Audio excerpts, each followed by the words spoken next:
Ey Asiye diyeceğiz. Bu bir sitem değil sadece, bir özlem, bir iç çekiş olacak. Bu türküde herkes kendi Asiye'sini arayacak. Lazca bir türkü. Ey Asiye parçasını seslendirmek üzere solistimiz Nesrin Yolboy'u sahneye davet ediyorum efendim.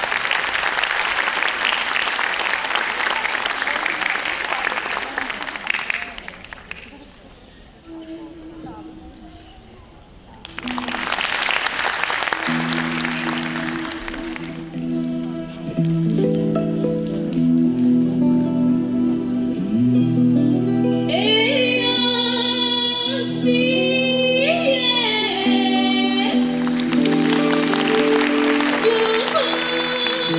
Cumhurbaşkanı kurbanı, Simagur, bu çok çay içtik kanı. Berona